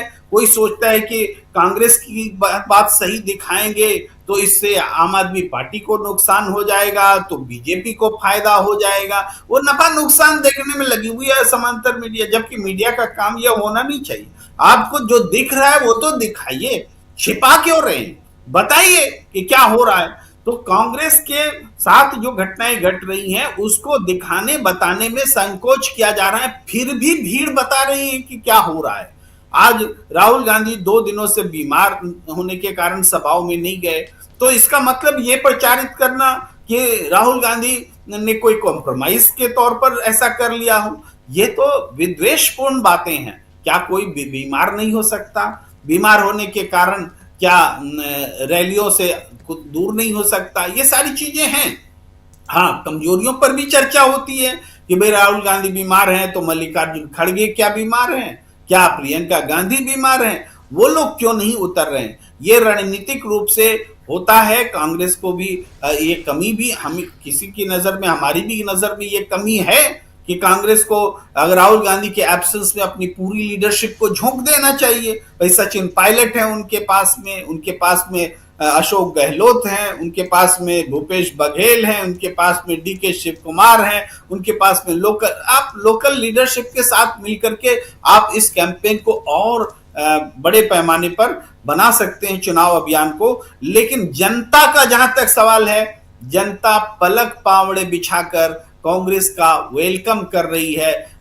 कम प्रयास जो मानते हैं उसके बावजूद, मैं तो नहीं मानता कि कम प्रयास है, कांग्रेस ने लगातार प्रयास किया है, लेकिन जो भी प्रयास किया है उसमें कांग्रेस का अपर हैंड दिखता है और चुनाव नतीजे तक ये और आगे बढ़ेंगे।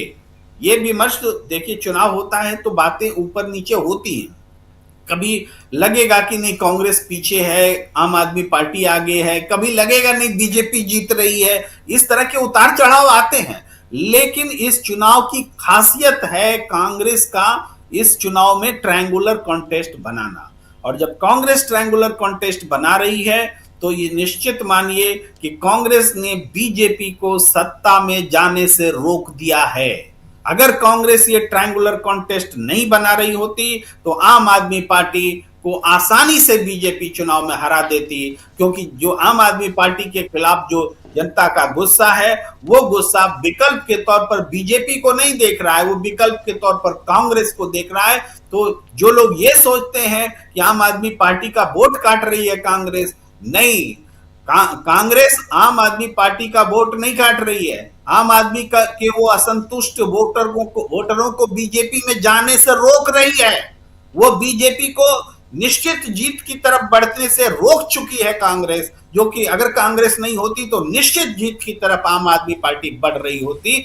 ये है इस चुनाव का क्रक्स कि कांग्रेस की मौजूदगी के मायने क्या हैं, और कांग्रेस जिस तरह से बढ़ रही है तो हमें तो लगता है कि सत्ता नहीं तो विपक्ष कांग्रेस ही होगी, नंबर 1 नहीं तो नंबर 2 कांग्रेस ही होगी, यह मुझे दिखता है। जी, दिल्ली चुनाव की बात हम कर रहे हैं। प्रोफेसर रविकांत जी, क्या आपको भी ऐसा ही लगता है कांग्रेस को लेकर, क्योंकि दिल्ली के चुनाव में कांग्रेस की एक अहम भूमिका है, ट्रायंगुलर फाइट है कांग्रेस की और तीनों पार्टियां अपने अपने दम पे चुनाव लड़ रही हैं, जिसका जिक्र यहाँ हम कर रहे हैं और उसी की चर्चा जरा आपसे भी समझना चाहता हूं कि कांग्रेस की भूमिका, कांग्रेस के चुनाव में, दिल्ली चुनाव में कितनी मजबूती से कांग्रेस लड़ रही है, इन सब पे आपके विचार। राजीव जी, मुझे लगता है कि 2 चुनाव के बाद पहली बार कांग्रेस पार्टी पूरी ताकत के साथ और पूरी शिद्दत के साथ दिल्ली के चुनाव मैदान में है, और उसको ये परवाह नहीं है कि साहब किसको क्या फायदा होगा। ये परवाह करते करते उसने अपनी दिल्ली में जमीन एक तरह से खत्म कर ली।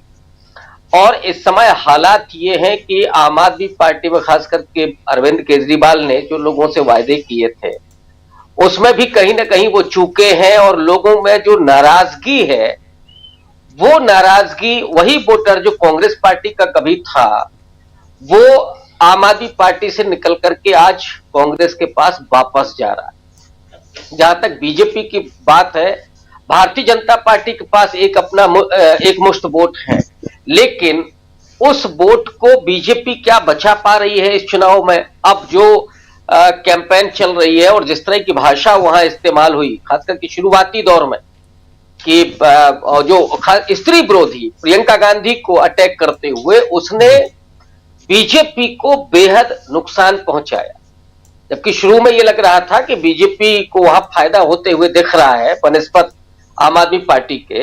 लेकिन कांग्रेस ने जिस तरह की भूमिका वहां पे अदा की और जो तेजी से उसका उभार दिखाई पड़ रहा है इस समय, वो मुझे लगता है कि निश्चित रूप से एक त्रिकोणीय मुकाबले में दिल्ली का चुनाव पहुंच गया है। और आप सबसे बड़ी बात ये कि अब सिर्फ अरविंद केजरीवाल ही विकल्प के तौर पर नहीं लोग देख रहे हैं, बल्कि कांग्रेस पार्टी में जो राहुल गांधी का कद है और जो इमेज है और जिस तरह से वो संघर्ष कर रहे हैं, उसने दिल्ली के मतदाताओं में और उनकी पुरानी अपनी नेता शीला दीक्षित को लोग वहां ज्यादा याद कर रहे हैं, जो दिल्ली का डेवलपमेंट हुआ था और आज जिन समस्याओं से वो रूबरू हैं। मसलन जिसकी बात बराबर प्रशांत जी करते रहते हैं कि दिल्ली की सबसे बड़ी समस्या वहां के पॉल्यूशन, और उस पॉल्यूशन पे अरविंद केजरीवाल 10 साल से सत्ता में है, लेकिन क्या हुआ, पॉल्यूशन लगातार बढ़ रहा। तो आपने कुछ लोगों के लिए सुविधाएं तो की, पानी सस्ता किया, बिजली आपने सस्ती की या फ्री कर दी, लेकिन जिंदगी बचेगी तब ना।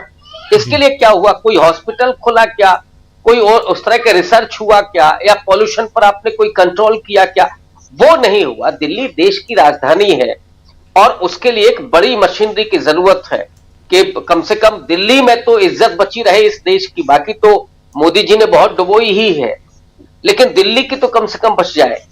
अगर उसमें भी लोग सांस नहीं ले पा रहे हैं ठीक से, तब आप क्या कर सकते। बारिश होती है तो पता लगा पूरा दिल्ली जाम हो जा रहा है।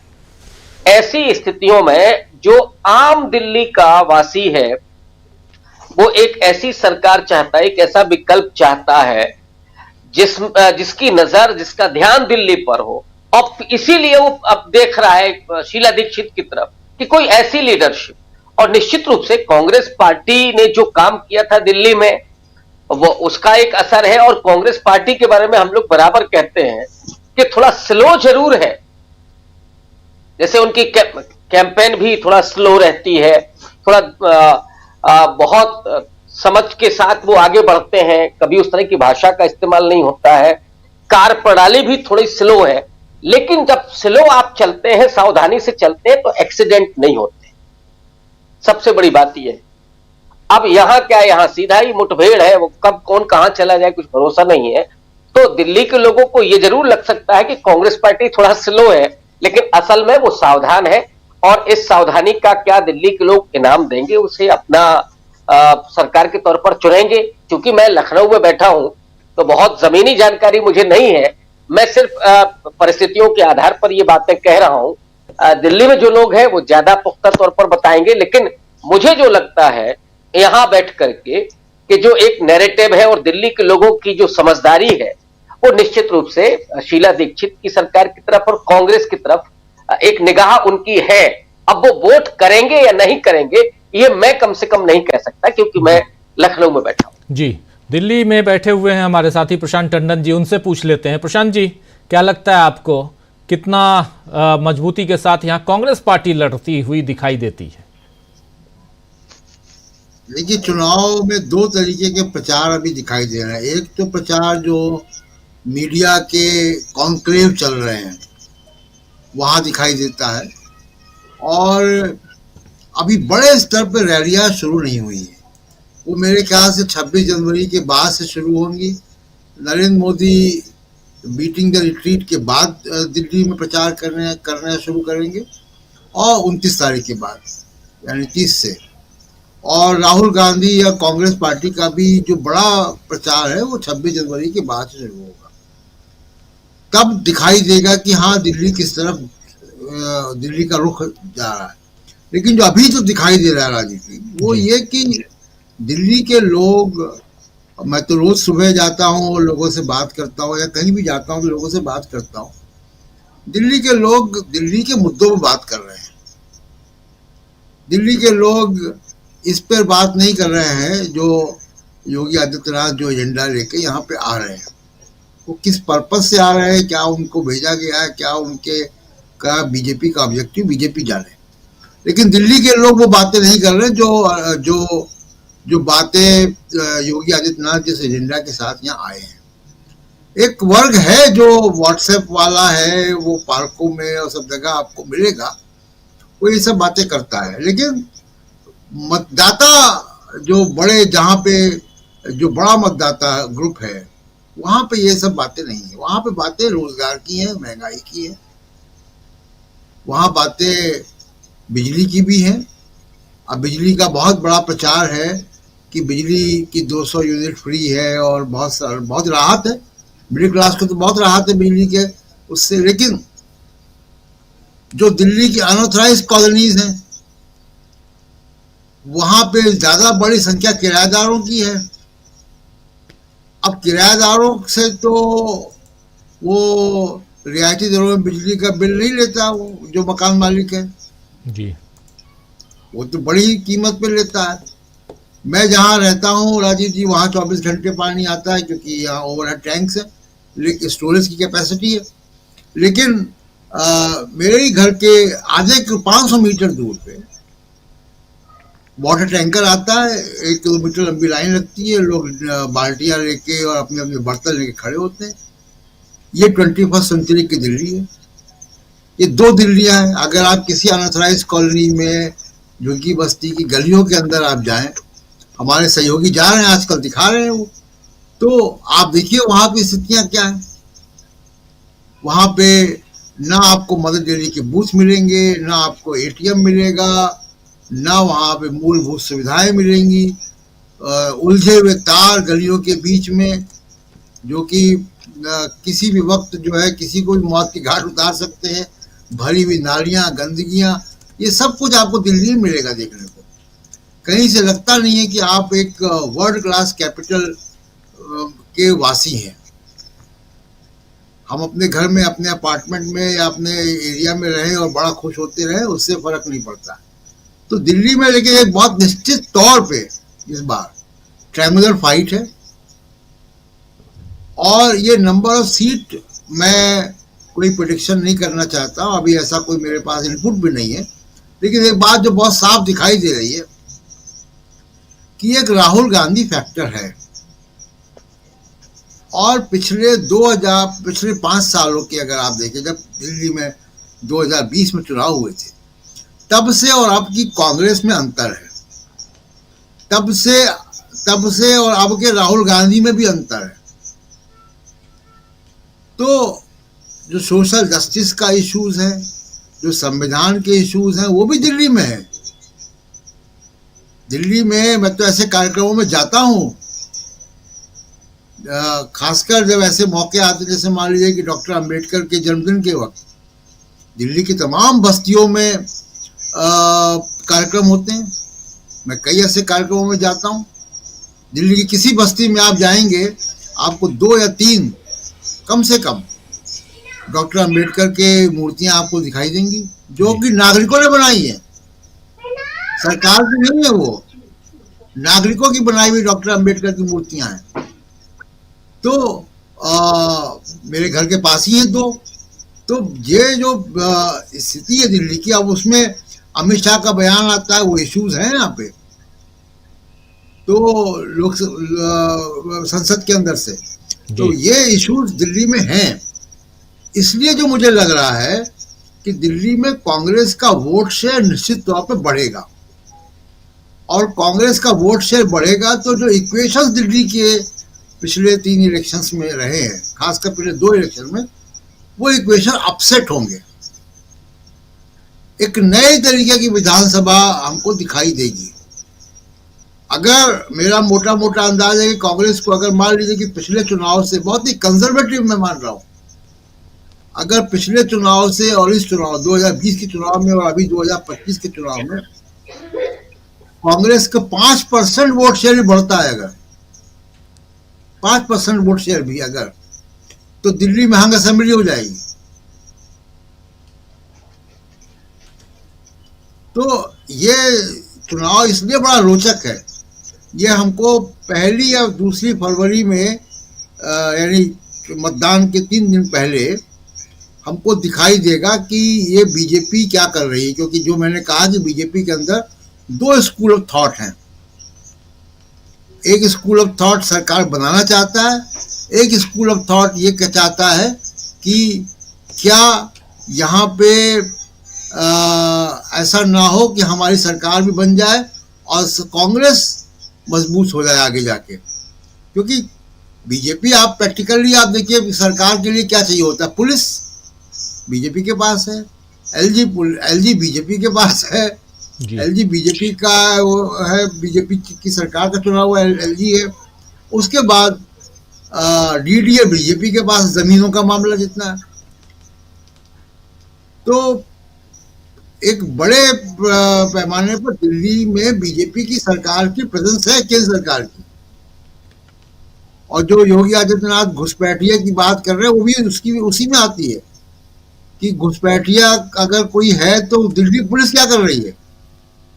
इसलिए मैं कह रहा हूं कि वो उनका निशाना पता नहीं क्यों अमित शाह पे क्यों है।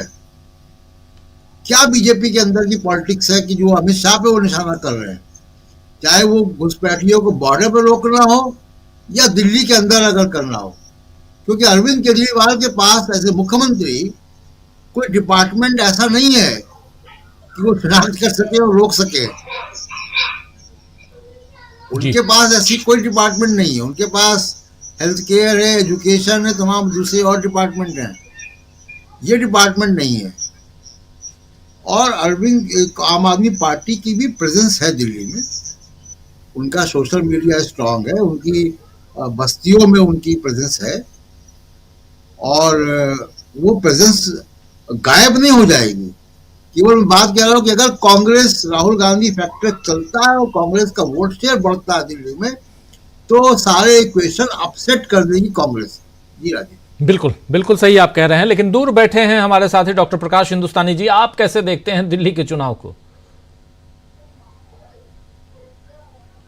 तो राहुल गांधी ने 21 मिनट का भाषण दिया था सीलमपुर में जी। वो भाषण एक निर्णायक भाषण है और उस भाषण ने पूरी दिल्ली की राजनीति को बदल दिया। अब कांग्रेस तय करेगी इस चुनाव के बाद कि किस पार्टी की सरकार बनेगी, कौन मुख्यमंत्री बनेगा। कांग्रेस ये बात तय करेगी। मैं कुछ आंकड़ों की बात करता हूं राजीव जी। कांग्रेस के लिए सबसे बुरी अवधि थी 2013 का चुनाव, जब अन्ना हजारे का आंदोलन चल रहा था। अरविंद केजरीवाल और तमाम लोग यूपीए की सरकार को दिन रात पानी पी पी कर कोस रहे थे।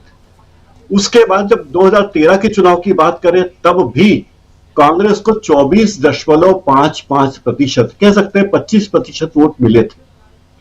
सीटें उसकी जरूर 8 थी, लेकिन कांग्रेस को यह वोट बहुत बड़ा था। उसके बाद 2015 के चुनाव में कांग्रेस के वोट घटकर 9.65 यानी लगभग 10 कह सकते हैं गिर गए। 40% वोट हो गए लगभग। और 2020 में कांग्रेस की दशा, जब कांग्रेस ने आम आदमी पार्टी के लिए एरिया छोड़ दिया था, एरिया कि भाई ठीक है, कांग्रेस उस तरह नहीं लड़ी थी, तब कांग्रेस का वोट 4.26% रहा। तो मुझे यह लगता है कि कांग्रेस के वोट जो गिरे हैं अभी, आज मैं ये देखता हूं राजीव जी कि आज जो कांग्रेस है वो 2013 की कांग्रेस नहीं है। यूपीए के खिलाफ कोई प्रदर्शन नहीं हो रहा है, दिल्ली में कोई ऐसा बड़ी आपदा जैसी चीज कांग्रेस को लेकर लोगों की शिकायतें नहीं है।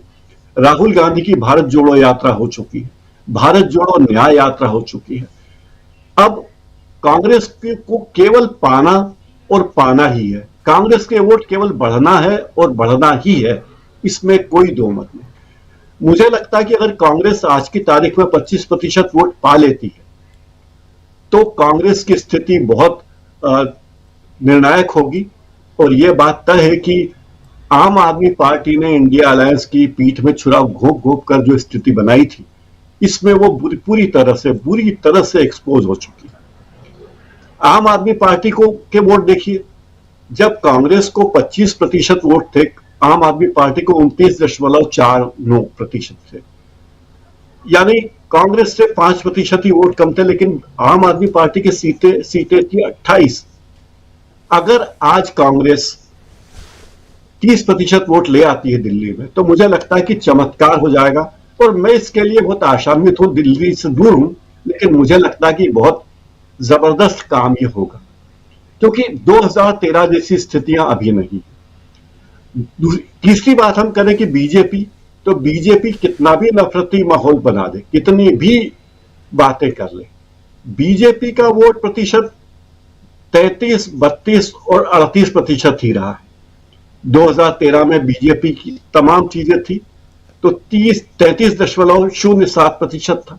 2015 में बीजेपी को 32.19% वोट मिले थे, जबकि सीटें 3 मिली थी, केवल 3 सीटें जी।